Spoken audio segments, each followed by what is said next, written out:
kulan habboon daawadayaal idilhaantiinba meel kasta aad joogtaan iyo sawir noo daawanaysaan waxaad ku soo dhawaataan barnaamijkii gaarka ah ee diiradda ku saaranay waxqabadkii gudoomiyaha gobolka Hiiraan Cali Jayti Cismaan iyo qaybtii saddexaad ee barnaamijkii gaarka ah ee diiradda ku saaranay dib u xasuusin ama waxqabadkii gudoomiyaha gobolka Hiiraan Cali Jayti Cismaan muddadii sanadkeed oo hayay xilka gudoominimada gobolka Hiiraan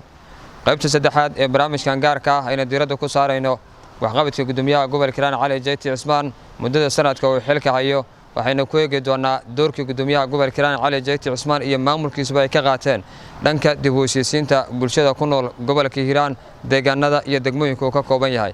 waxa daawo doontaan inta socdo barnaamijkan inta dib u heshiisiin ee laga sameeyay gobolka muddadii xilka hayo gudoomiyaha gobolka Hiiraan Cali Jayti Cismaan barnaamijkan igu qaalida la socodsiin doona waa mar kale iyo qaybtii saddexaad ee barnaamijkii gaarka ah ee diiradda ku saaranay waxqabadkii gudoomiyaha gobolka Hiiraan Cali Jayti Cismaan muddadii xilka hayay daawasho wacan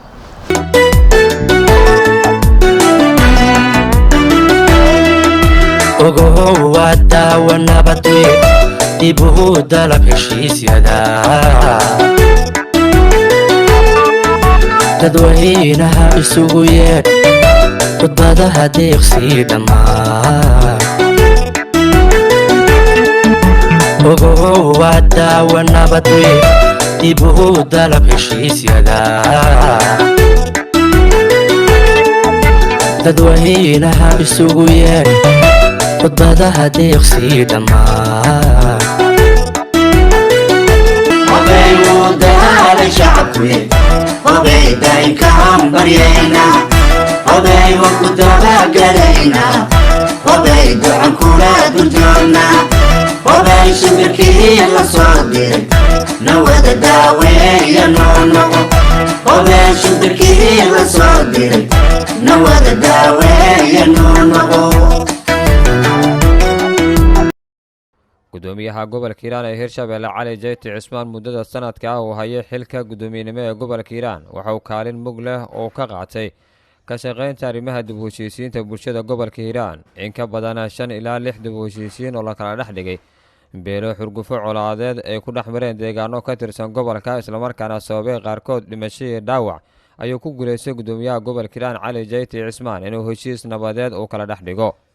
waxaana inta barnaamijkani uu socdo daawadayaal aad ku daawo doontaan dhammaan dib u heshiisiinada bulshada ee laga qabtay gobolka muddada sanadka oo hayay xilka gudoomiyaha gobolka Hiiraan Cali Jayti Cismaan iyo kuwa qabyada ah iyo waliba qabiilada xurgufaha colaadeed ay dhex mareen ee heshiiska nabadeed oo kala dhex dhigay gudoomiyaha gobolka Hiiraan Cali Jayti Cismaan kuwaas oo isugu jira kuwa dagaalo ay ku dhex mareen deegaano hoos yimaada beledweyne iyo sidoo kale degmada Matabaan ee gobolka Hiiraan haddaynu ku horeyno daawadayaal dib u heshiisiinta laga sameeyay deegaano hoosaga degmada Matabaan ee gobolka Hiiraan oo ay ka dhaceen isku dhacyo laba beelood oo walaalo ah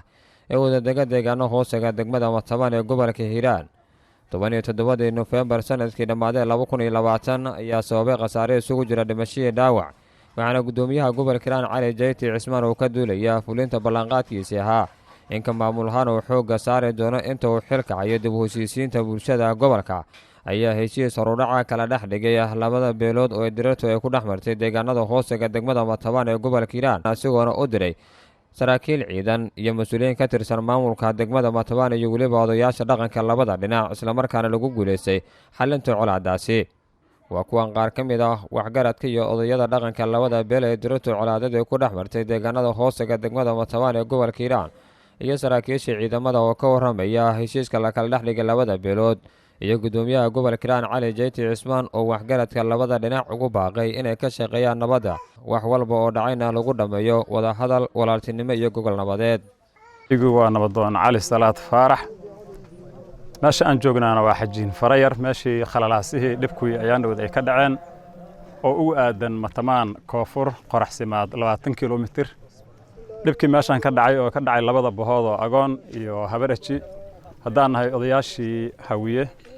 cayr iyo muxuu ahaay sabatalis arrinkoodii iyo dacwadoodii markaan dhageysanay iyo dhibkii meesha ka dhacay waxaan gaarnay 7 qodob oo aan isleenahay munaasabo ayay u ahayd maanta in meeshaas looga hadlo qodobka koowaad waa xabad joojin ciidamadii la kala raro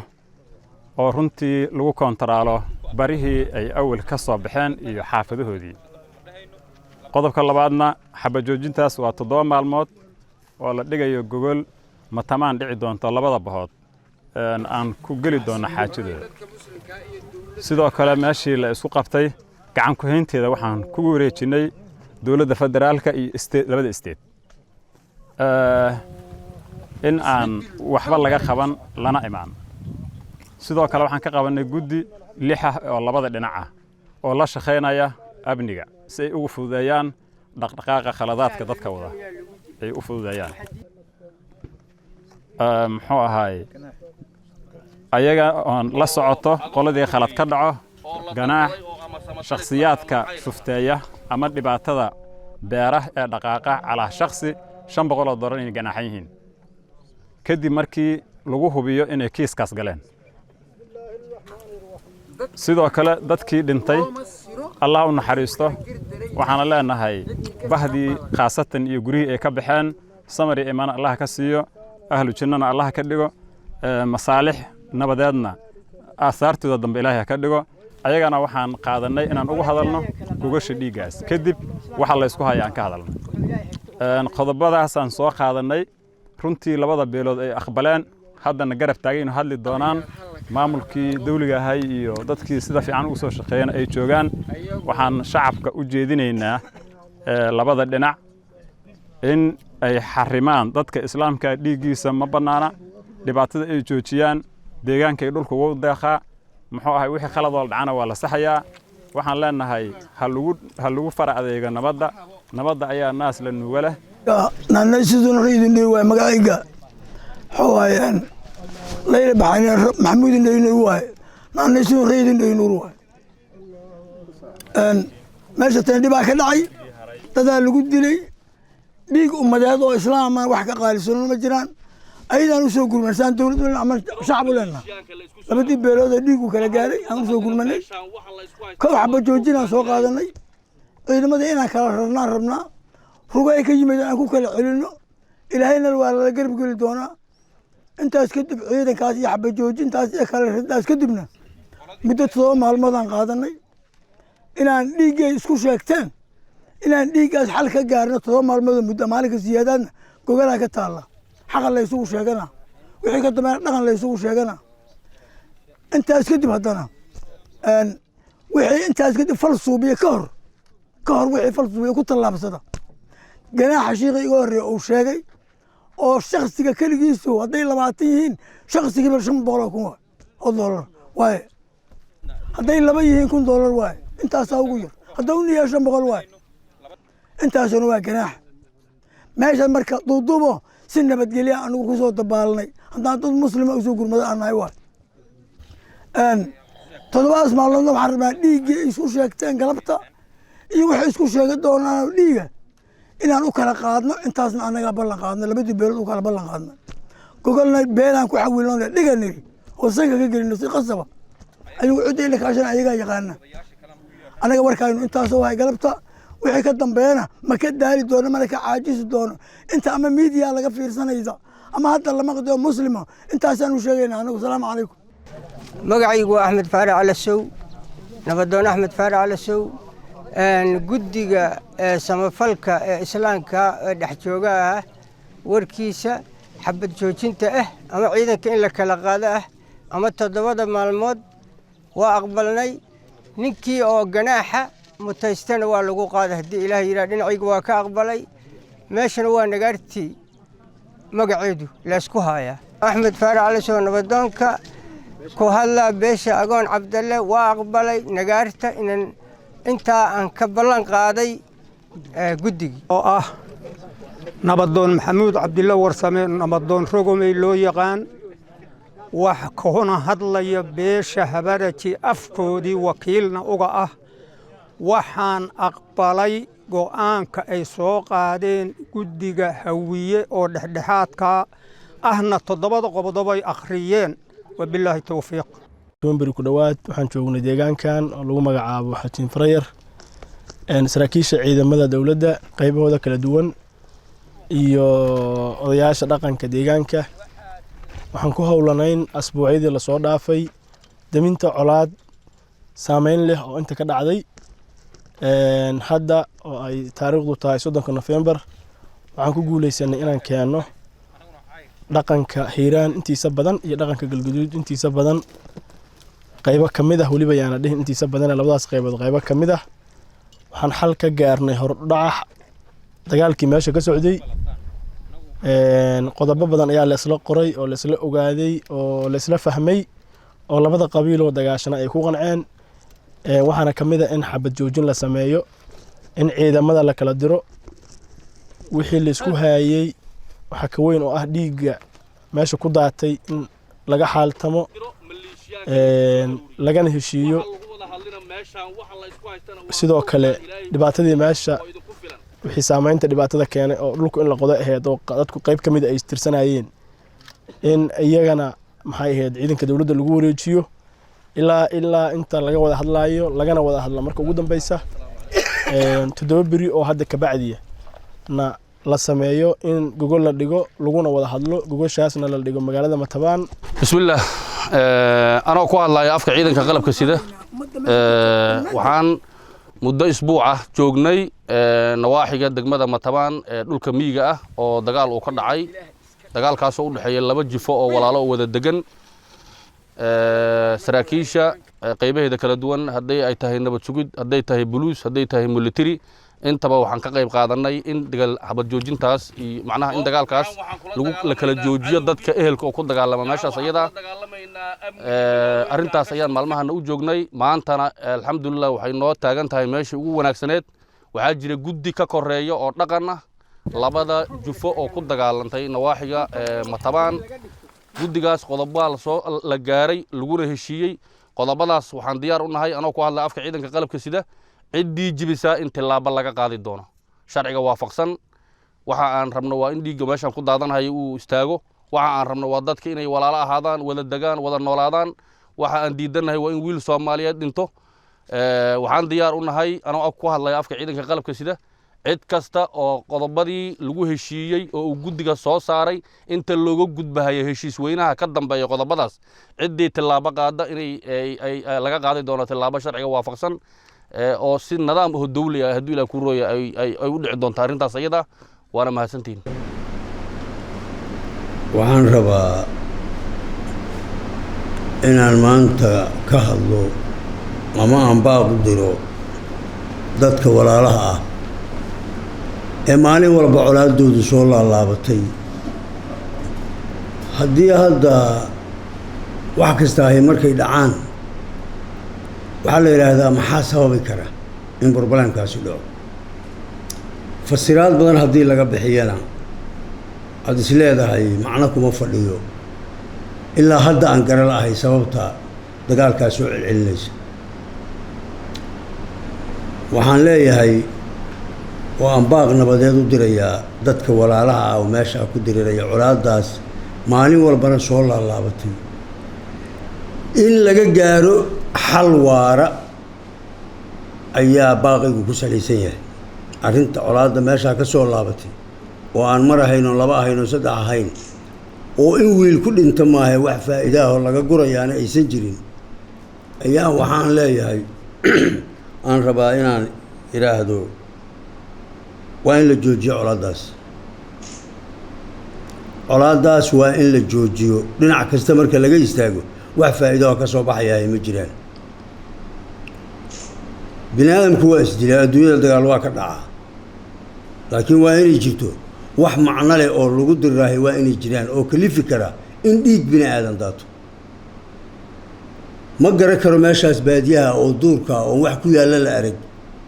in lagu diriro oo wiil lagu dilo oo maalin walba lagu baaba'o ma dhama ma garan karo sababtaas waxaan leeyahay dadka walaalaha ah oo wiil iyo abtigiya oo dariska ah oo wada dhashay oo ilaa adduunka la uumay meeshaas ilaahay ku wada abuuray waa in si nabad ah oo caqligu ogol yahay oo yacni caqliga u saaxiiba inay ku wada noolaadaan nabad lagu soo dabaalo odayaasha dhaqanka maamulka degmada Maxaaseed kan degmada Matabaan ciidamada militariga ee Soomaaliya iyo kuwa nabad sugidda ka qayb qaadanaya nabadgelyadana waxaan leenahay nabadda suga ku dhiirada inaad dadka nabad ku soo dabaashaan cid kasta oo maslaxadaas arrintaas maslaxa ku soo dabaalaysana waa u mahad celinaynaa cid kasta oo ama maamuladaas ama odayaal ah ama ciidamada militariga iyo kuwa ciidamada qalabka sida ah qaybtay doontaa ahaatee waa u mahad celinaynaa waxaanan leenahay ku dhiirada inaad dhiig bini aadan oo daadanaya aada baajisaan nabaddu way caana macaan tahay nabaddu waa horumar nabaddu waa nolol nabaddu waa solution iyo xal ha loo daadego hana lagu dhiirado in nabad lagu wada noolaado dadka ku dhex jira oo hadda ama ciidamada qalabka sida ha noqdeen ama maamulada degmooyinka aan soo sheega ha noqdeen ama kuwa dhinaca galgaduudna sidoo kale sidoo kale degmada Dhuusamareeb waxay ila tahay inay xuduud la leedahay waxay xuduud la leedahay haddaan qaldanayn degmada Matabaan waxa kale xuduud la leedahay haddaan qaldanayn degmada Ceelbuur waxa kale xuduud la leedahay haddaan qaldanayn degmada Maxaas anu hadda marka ama ka yimaadeen odayaasha dhaqanku iyo waxgaradka iyo ciidamada qalabka sida kuwa ka yimid dhinaca galgaduud iyo kuwa ka tagay dhinaca Hiiraan labadaba waan u mahad celinayaa waxaan leeyahay ku dhiirada ina dadkaas nabad ku soo dabaashaan ku dhiirada ina dadka nabad ku soo dabaashaan odayaasha dhaqanka ee labada dhinacna waxaan leeyahay wax ceeb idinku ah maalin walba wiilashiinu inay hortiina isku laayaan maalin walba inaad meyd aastaan maalin walba inaad dhaawac daaweysaan dhaqaalaha loo isticmaalayo dhinaca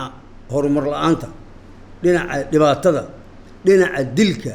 dhinaca risaasta iyo hub la gado dhaqaalaha loo isticmaalayo ha loo isticmaalo dhinaca nabadda ha loo isticmaalo dhinaca horumarka ha loo isticmaalo dhinaca walaalnimada iyo dirisnimada iyo islaamnimada iyo tulimada ha loo isticmaalo dhinaca Soomaalinimada ha loo isticmaalo aniga waxaan hadalkay ku soo koobayaa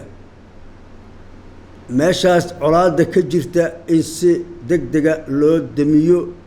loona wada hadlo gogol nabadeedna la isugu yimaado annaga ka maamul ahaan de waxaan ka qayb qaadan karna waa ka qayb qaadanaa in ciidamadaas u baxaan waxaan abaabuliyo organization samayn karna waa samaynay maxaan ku iraadayay maamulada degmooyinka waa amarnay inay hawshaa waxay ka qaban karaan ka qabtaan odayaasha dhaqanka dhinacan waa soo dirnay waxaan leenahay wax kasta oo arrintaas xal lagula soo dabaalayna waxaan diyaar u nahay ka maamul ahaan inaan qaybteena ka qaadano nooga aadan waa ka qaadanaynaa waxaan ku dhiirigelinaynaa qof kasta oo ay qusayso ama Soomaaliya oo arrintaas ay nabad ku soo dabaali kara inuu u istaago nabadna ku soo dabaalo waxaan dhiirigelinayaa ama aan codsanayaa arrinta ay nabad lagu soo dabaalo waa ceeb bini aadamku dagaalkii labaad ee adduunku wada hadal ku dhamaaday kii koobaad ee adduunku wada hadal ku dhamaaday colaad kastoo adduunka ka dhacday wada hadal ay ku dhamaataa bini aadamku waa wada hadlaa arrintaa ha laga wada hadlo arrintaas si dhab ah loo eego arrintaa ha laga heshiiyo aniga baaqaygu wuxuu yahay maanta waxaan ku baaqayaa ama aan leeyahay in la aqbalo aan aad ugu adkaynayaa in gogol la isugu yimaado nabadeed gogol nabadeed in la isugu yimaado odayaasha dhaqanku ama ha la dhigo dhinaca galgaduud ama ha la dhigo dhinaca Hiiraan ha la dhigo hadday dhinaca Hiiraan noqoto hadday dhinaca galgaduud noqotoba ka maamul ahaan labadaba waa ka qayb qaadanaynaa haddii alla idin laakiin waxaan leenahay gogol nabadeed ha la dhigo arrintaa nabad lagu soo dabaalo 13 Oktoobar sanadkii dhammaadee 2020 isku dhac qabiil oo sababay dhimashadii dhaawac isla markaana dhexmaray laba beelood oo walaalaha ayaa ka dhacay tuulada Shirkanace oo hoos yimaada magaalada Beledweyne waxaana ku baxay isla markaana gudoomiye Cali Jeyti Cismaan oo u diray inay dambiyaan colaadaasi mas'uuliyiin ka tirsan maamulka gobolka oo horkacayo gudoomiye xigeenka siyaasadda iyo maaliyadda gobolka Hiiraan Abuukar Cabdullaahi Maadey iyo saraakiisha ciidamada kuwaas oo ku guuleysay daminta colaad beeleed ee Shirkanace qaar ka mid ah odayaashii waxgaradka labada dhinac ee heshiiskaasi la kala dhex dhigay iyo gudoomiye xigeenka siyaasadda maamulka iyo maaliyadda gobolka hiiraan Abuukar Cabdullaahi Ahmade ayaa halkaasi ka warramay. runtii maamulka gobolka degmada arrimaha siyaasadda kuwa arrimaha bulshada ciidanka amniga runtii gurmudka ay u sameeyeen shacbigooda waa ku mahadsan yihiin waanu ugu mahadcelinaynaa. waxay noo keeneen in xabajoojin la sameeyo xabajoojintiina waan qaadanay runtii anigoo ku hadlaya magaca beesha Makane xabajoojintaas waan qaadanay waana dhaqangelinaynaa.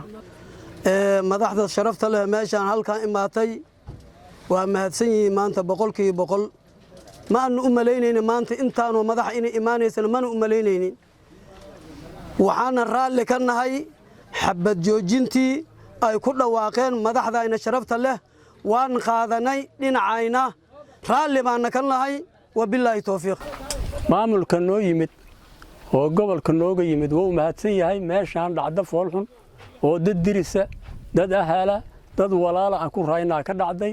maanta ku barakacday geeriyo ku timid waxaan raalli ka ahayn amaan ku tashanay amaan isku ognahay ma jiraan.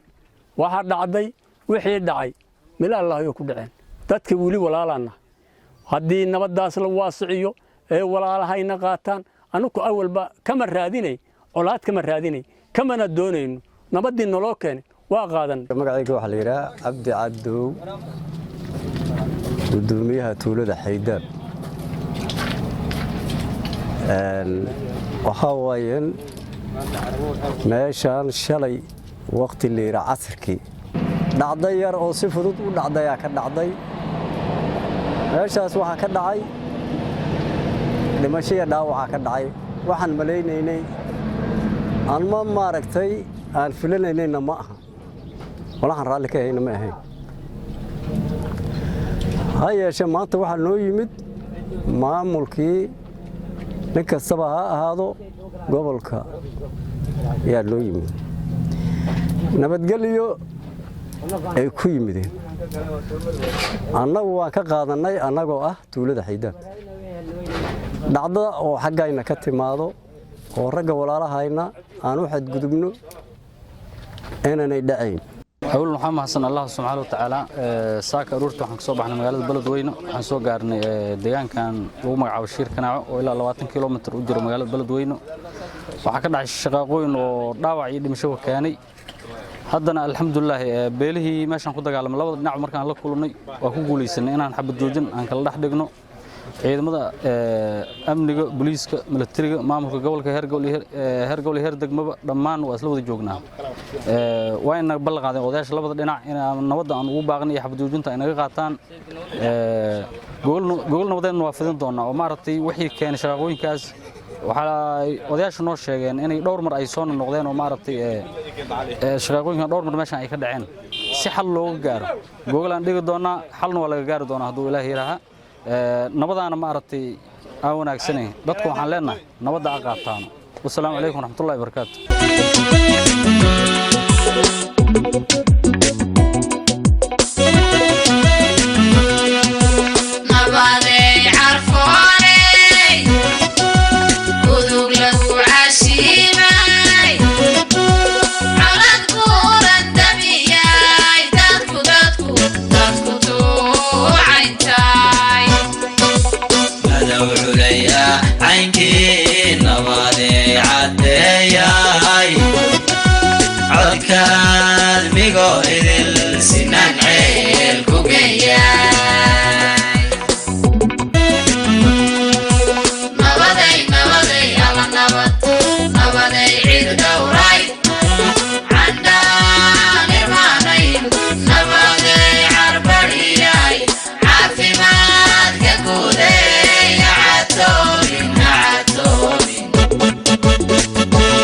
daawadayaal weli waxaynu ku guda jirnaa barnaamijkii gaarka ah ee diiradda ku saarayna waxqabadka gudoomiyaha gobolka Hiiraan Cali Jeyti Cismaan iyo qaybtii saddexaad oo diiradda ku saarayno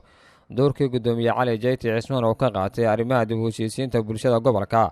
gudoomiyaha gobolka Hiiraan ee Hirshabelle Cali Jeyti Cismaan ayaa muddada sanadka u hayay xilka gudoominimada gobolka Hiiraan waxa uu ku guuleystay in dhowr dib u heshiisiin ah oo kala dhex dhigo dhowr beelood oo xurgufo colaadeeda u dhexeeyeen ee ka dhacay deegaano ka tirsan gobolka, asigoo kaashanaya wasaaradda arrimaha gudaha federaalka iyo dib u heshiisiinta dowladda Soomaaliya. waxaana ka mid ahaa dib u heshiisiinadaasi loo qabtay beelaha dega gobolka Hiiraan muddada sanadka uu hayo xilka gudoomiyaha gobolka Hiiraan Cali Jayti Cismaan.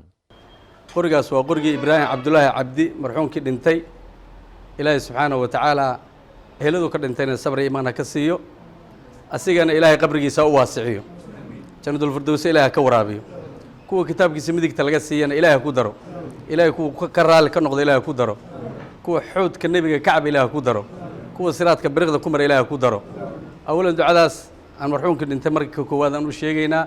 qorigaas iyo booshkaasna waxaan ka keenay waa qorigii milkiilaha uu ka ahaa oo laga qaatay, qori la soo bedelo kaleeta ma aha. qorigii Ibraahim waaye.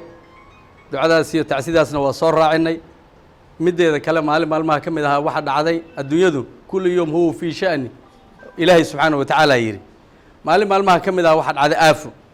waxaad isku sheegayno wada dhalashada iyo meesha hadda ujeejeen iyo markaas maaragtay xawaadle ay kala joogaan wax la isku sharaxo ma dhamma. waxaan u malaynay in ujeejeen oo dhan intuu shiro meel uu tagana haddana maaragtay uuna dulmi xawaadle ku shirayn, xawaadloo dhanna intuu meel fariiso dulmi ujeejeen haddana uu ku shirayn. laakiin adduunyada waxay tahay asacba saacu yidhi nabiga calayhi salaatu wasalaam. saacadba waa si yowm alcasr yowm albasal waay. maalin waa farxad, maalin waa oyn, maalin waa geeri, maalin waa dhalasho, maalin mar waa habeen, mar waa maalin. adduunka dhanaa mar waa maaragtay colaad, mar waa nabad. adduunka dhanaa marba si ah, waa bilcakisu isku yahay. maalmaha ka mid ah marka aafo dhacday oo hadda maaragtay adeerkii hadda uu soo qaatay uu soo qaatay hadda aafadii dhacay wixii ahaa waxay noo taallaa gogol dambe inaan uga wada hadalno. wixii hore dhintay ee aafadii halkaa ka dhacday ahaa, kulley wixii ka dhacan waa aafan uu leeyahay. aafadii halkaa ka dhacday wixii ahaa waxaan ka dhiganaynaa gogol dambe iyo ballan dambe iyo madasheedaan ka dhiganaynaa. waxa aan hadda aan ka soo qaadanay in maaragtay hoyaadkii aan ka keenno, gardaradii maaragtay 104 aan ka soo xirnay, madaxii xawaadle aan soo xirnay, qorigii marxuumkii Ibraahim laga qaatay isla asigii oon bedelnayn aan soo dhignay, booshkii aan ku soo darnay. kii furtay hadda anagu kama hadlayno oo maaragtay rasaasaa ku jirtay kuma jirin ma dhahayna, laakiin waxay awowgeen aan ku daaweynayno oo kuwa qaadanayna oo ay tabtaan ay sheegtaan. annagu waa qaadanay soo hoyaadka xawaadle maanta oo bah iyo boqor leh. waa waxaan goobaynay, waa waxaan guryaheena uga soo baxnay in dib u heshiisiin la galo, colaadu harto, nin walba xaqiisa helo, dadku dad islaamha walaalow gacnaha isqabsaday u yahay. saabaqaadkanu kaasoo waana idinka guddoonnay. haddaan nahay magacaas ciise mudulood waa guddoonnay maxuu ahay raaligelintaas iyo soo hoshada xawaadle dhammaanteen waa idinka guddoonnay. hoyashadii sharafta lahayd oo cisada lahayd oo soo hoyateenna waa idinka guddoonnay. calool fayow iyo cod furan labadaba waa idinkaga guddoonnay. inaad naga qaadataan adinku laftiinnu, annagu lafteenu malaa'ig maahin. dadku waa isxamanahayaa, waxbaa lixiisa ka dhacahaya. waxii galay oo xaqana dib ayaan uga wada hadli doonnaa. xaalada soomaalidu waxay tiraa xumaan oo reebaa xaajo ma reebo. horta reer awoween sidii annagu aa idin dhalnay ayaa adinkuna aada noo dhasheen. dadku waa isku maran yahay. wax waxaleeya iyo wax hagaajiyaba dadku waa ku ducaystaa. laakiin waxaa nasiib darro ah in la iskugu soo noqon waayo. waa nasiib darro. waad noo soo noqoteen, xaashaa lilah. lagu hela iyo laga helaa jira. ninkii abuurayna waa duca gaar aan u marinaynaa. xawaadle waa isdhalnay, waa la dhalay, inaan ku celcelinno lama rabo. gobolka hiiraan waa wada leenahay, waa la isku dhalay. in la isku tixgeliyo oo aan dadka iska xigsanno. dhalyaan ahay minay dhahaan iskuma dhowrnaba dhibihi ninkii abgaal.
abshirta allahna waafajiyo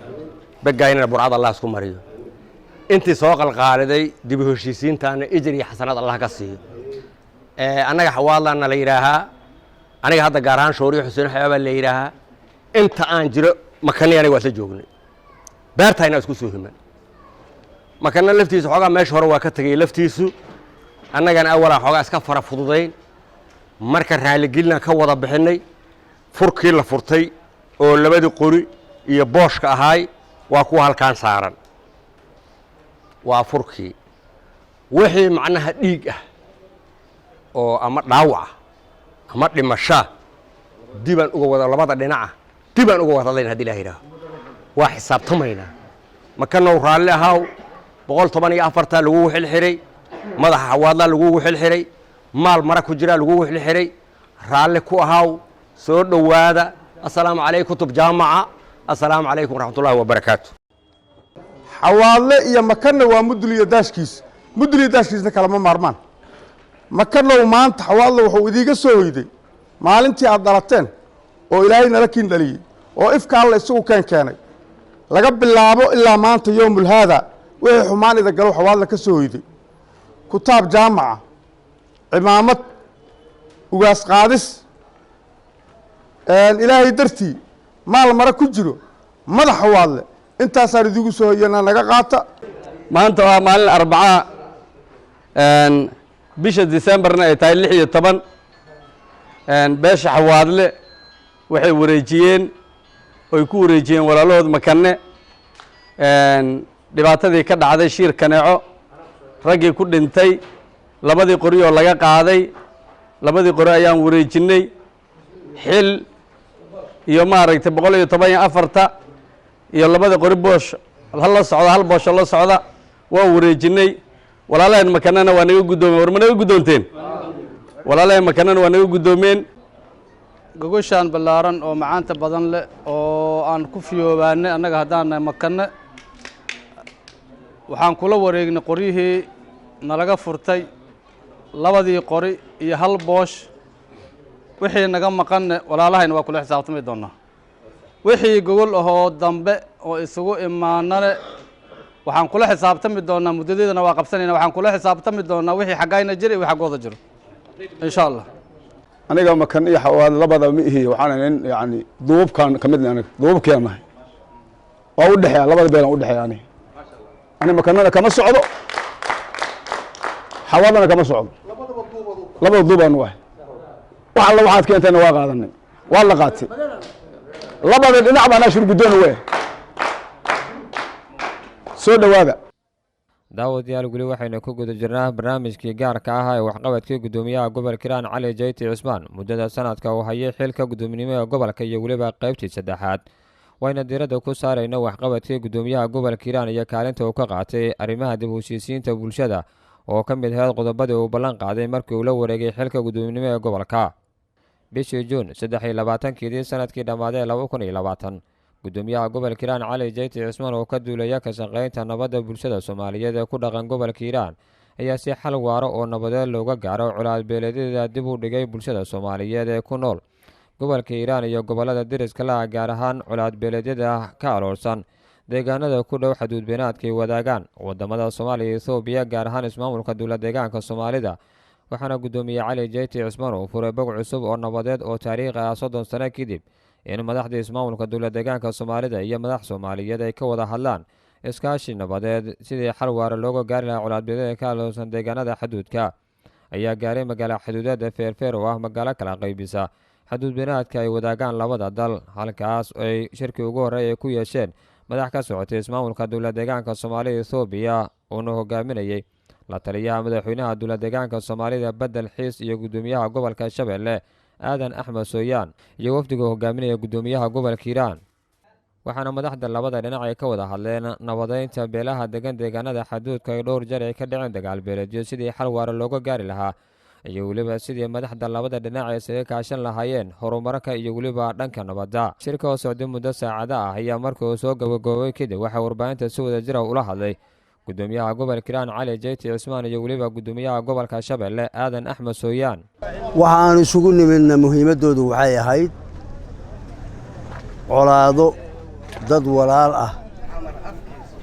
oo deris ah oo wiiliya abtiga ah colaad dhex martay oo ayaamo dhoweed ka dhacday deegaamo dhanka eriyadan dhankan xagga kelinka ceel meesha la ceel la hele dad lagu dilay iyo dhankan degmada beledweyne soona dareerto iyo aabaaley iyo dad lagu kala dilay arrimahaas in xal waara laga gaaro ayaan halkan safarada labada dhinacba aan u nimid safaradii jirkii qaybtiisii hore way dhacday waxaanan si isafgaradahayn inoogu dhacday waxaa lagu heshiis dhammaystiran lama gaarin laba marxaladood dartood ayaga oo weli kala dhinnaa nimanka ka yimid kelinka oo weli rag sugayey iyo waxa aan u nimid halkan oo aan rabno inay noqdaan wax waara oo si dhab ah xal waara looga gaaro mar hadday noocaa tahana maalin iyo labo kuma dhammaan karayaan waayo haddaad maqasho dib u heshiisiin micnaheedu ma aha laba qaybood ay u kala baxdaa xabad dhacayso oo qoriga laga saarana way noqotaa oo la kala joojiyo hagardaamooyinkii 30kii sano soo dhacayay oo qofba qof ku istaagay oo jifaba jifa ku istaagtay oo la rabo in aaminaad laga abuuro aaminaad in laga abuurana dib u heshiisintay qayb ka tahay marka arrimahaas jira awgood waxaan ka wada hadalnay in dadkaas nabad iyo lagu soo dabaalo laga wada hadlo aan kala kulanay weji furan iyo qalbi furan iyo aad dad u raba in nabad la gaaro ayaan la kulanna maanta iyo annaga inaga go'needba in arrintaas lagu soo dabaalo xal nabadeed waxaan rabaa inaan ummadda Soomaaliyeed ama dadka deriska ah ee wiiliya abtigiisa halkaa ku dagaalamay aan u sheego dagaalkii labaad ee adduunku wada hadalow ku dhammaaday wax iska soco karaahay ma jiraan marka la hoogoo la bo'o oo lagu wiil beelo in la heshiiyo waxa ka fiican hadda in la heshiiyo beledu ka hortagay leedahay ka daba tag male waxaan ugu baaqayaa in ay u hoggaansamaan caqligooduna uu fekero masaalixda runtaa gacmahooday ku jirtaa inay aaminaan inay gacmahooda ku jirto si ahaan waxaan horta tacsi u dirayaa eheladii iyo qaraabadii ay ka geeriyoodeen labada dhan ee isku hayay xadkan feerfeer iyo gobolka beledweyne marxuumiintii ka baxay meeshana waxaan leeyahay samri iimaan allah inaga wada siiyo taa kow waa tacsiyeynta kulan ayaan qaadanay annaga iyo maamulka Hirshabeelle waa kulankii koobaad ay galaan labada dawlad goboleed labada gobol hadda waxaa socda gudoomiyaha gobolka Hiiraan iyo gudoomiyaha gobolka Shabeelle oo aniga ma dhicin hadda ka hor in labada gudoomiye ay isu yimaadaan xaaladana ay ka wada hadlaan alxamdulillah maanta waxaan u fadhinaa in xaaladan ay gabagabowdo waqti badanna aan gelino xal waara sidii loo gaari lahaana aan u fadhino waxaan rajo weyn ka qabaa inaan xal waara ka gaari karno dadka walaalahana sidii ay u wada noolaan lahaayeen aan isugu soo dhawaa xal aan xabad ahayn inaan keeni karno ayaa muhiim ah rajo weynna waan ka qabaa qaabka wada hadalka uu noogu socdo muddana waan ballanay ballantaa marka waan iskula soo noqonaynaa wada hadalladii baa noo furmaya hadda waxyaalaha aan isla taataabanay way jiraan xalkiina yacnaha wuu dhow yahay marka hor dhici maayo inaan xal yacnaha aan ka gaaro oo labada dhanba dariiqa ay ku wada noolaan lahaayeen aan gaaro waxaan diyaar u nahay annagu oon deegaanka uga nimid madaxweynihii hoggaankii nabadgelyada dowlad ahaan oo dhanba waxaan ku soo anbabaxnay meeshan in loo helo xal waara inay bulshadeennu dhibaatadeeda inaynu inteynani ka saarro aynu shacabkeenna go'aan u gaari karro go'aankaynu u gaarnaana inuu noqdo mid shaqaynaya sida eriyooyinka kale isugu xidhannahay baanu horta annagu u baahanay u soo diyaargarownay go'aamadii aynu qaadanno haddii alla yidhaahdo markaynu wax badan ka wada hadallo isweydiinno waxa salo ah dhibaatadu maxay tahay maxaa mushkiladdan keenaya aynu xalkeeda ogaanno marka inaynu u samiro dulqaad fara badanna samayno waayo waxaynu u soconnaa waa nabad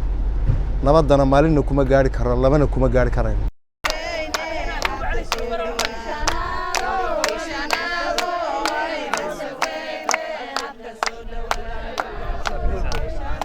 maalmo kadib 26 Juun gudoomiyaha gobolka Hiiraan Cali Jeyti Cismaan ayaa casuumaad u fidiyay wafdigii ka socday dowlad deegaanka Soomaaliya Itoobiya kuwaas oo soo dhaweyn heer sare ah loogu sameeyay duleedka magaalada Beledweyne waxaana halkaasi ka hadlay gudoomiyaha gobolka Hiiraan Cali Jeyti Cismaan oo soo dhaweeyay wafdigan iyo waliba gudoomiyaha gobolka Shabeelle Aadan Axmed Sooyaan la taliyaha madaxweynaha dowlad deegaanka Soomaaliya Badal Xiis waxaana si wada jira u sheegeen in arrintan ay taabag cusub oo u furmay madaxda labada maamul sidii ay ka kaashan lahaayeen nabadeynta bulshada iyo waliba dhanka horumarka intaba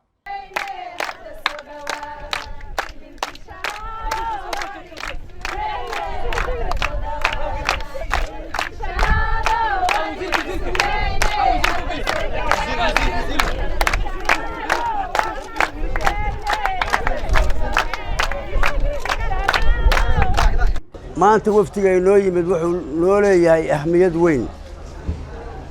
wuxuu noogu fadhiyaa qiimo aan la soo koobi karin sida uu u sheegay saaxiibkeey bedel annana waxbaan haynaa ayana waxbay hayaan inay yimaadaan waxay furo u tahay nolosha ganacsiga waxay furo u tahay nabadgelyada waxay furo u tahay waxaad ogtihiin Soomaaliya aanu doono jirnay scholarship adduunka hadduu wax siiyo oo adeer intaan moolo dhaqa ka raadi lahayn wargaanidan haddaan ka soo dhuminana waaba tane yaa intaanu aadi lahayn muqdisho inta tagna halkaa ka bixi lahayn nolosha aadamigoo dhan marka la isku daro ahmiyaduu noo leeyaha maanta waftiga nala joogaa waxaan rabaa reer Beledweyne ama reer Hiiraan inaan u sheego aniga awooddaydu intaasay la eg tahay Hirshabeelle nin baa ku hadli doona anigu Hiiraanan ku hadli karaa reer Hiiraan waxaan u sheegayaa waaba garanaysaana garta anaa huba inaad garanaysaane ahmiyadda waftigaanu noo leeyahay inaad garataanaan rabaa waa shikina iigama jiro inaad garanaysaan walaalayaal kulankan ama socdaalka annagan wuxuu bilow ka yahay socdaallo badan oo iman doona insha Allah iyo isdhaxgal badan oo labada bulsho oo isku hilowsanaa oo kala go'naa muddo in ay noqoto wada fur insha Allah waxaan rajaynaynaa in xag iyo xagaba la isaga furmi doono oo ahmiyadda ay leedahay magaalada Beledweyne ama khayraadka ay leedahay magaalada Beledweyne ama maamul goboleedka Hirshabeelle uu leeyahay in aan ka faa'iideysan doono haddaan nahay dowladda deegaanka Soomaalida iyo gobolka iyo maamulka gobolka Shabeellaba maadaama xadka ugu badan aan wadaagno ka gobol ahaan labadan gobol ee Hirshabeelle iyo Shabeelle xad dheer ay leeyihiin waxaan rajaynaynaa in isku socodka iyo isku furnaanta iyo khayraadka meel ay leedahay meesha kale inay ka faa'iideysato dhinacyo badan marka waxaan rajaynayaa inaynu u kala faa'iideysan doono annaguna inaanu xagga ka qayb qaadano nagala qayb qaadataan Hirshabeelle waa dowlad deegaanada aan ugu jecelahay ama waa maamul goboleeda aan ugu jecelahay maanta ayay noo bilaabatay wax kale aanu ka aaminsanayn annagu markii hore saaka waxaan isku qabanay ma joognaa ma hanbaxnaa laakiin imika waxaanu aragnay dhul nabadgelyo baan aragnay dhul saad doontaad u soconaysaanu aragnay bulsho caafimaad qabtaanu aragnay bulshana soo dhaweynayso walaaladu u baahan baanu aragnay marka dadka kale ee fikirkaa qabay een kaga imid jigjigi iyo dowlad deegaanka waxaan u sheegayaa inaanu dhul caafimaad qabiyo dad caafimaad qabo u nimid aad iyo aadna waad u mahadsan tihiin wixii ka dambeeya haddii la yidhaahdo hadalka innaga isu balballaarin doona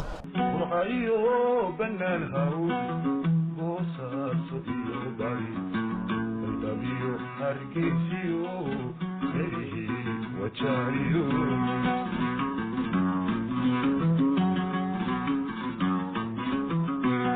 xamar baa laheedi meel baad le kuonkoday baryaan kala maqlayno waan idin basaasay bulsha yahay manabadba bulsha yahay manabadba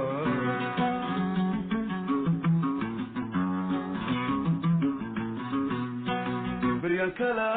maqlayno waan idin basaasay bulsha yahay manabadba bulsha yahay manabadba saaxiib yaal daawadayaal inta ayaa ku soo gabagabeynayaa qaybtii saddexaad ee barnaamijkii gaarka ayna diirada ku saaraynay waxqabadka gudoomiyaha gobolka Hiiraan Cali Jayti Cismaan muddada sanadkeeda uu xilka hayay oo toddobaadkan ku eegaynay dhanka dib u heshiisiinta iyo doorka uu ka qaatay gudoomiyaha gobolka Hiiraan Cali Jayti Cismaan tan iyo kulanti dambe daawadayaal saaxiib yaal intaynu ku kulmi doono qaybta afraad ee barnaamijkan gaarka ayna diirada ku saaraynay waxqabadkii gudoomiyaha gobolka Hiiraan Cali Jayti Cismaan waxaan kaga tagayaa sida ay nabadgelyo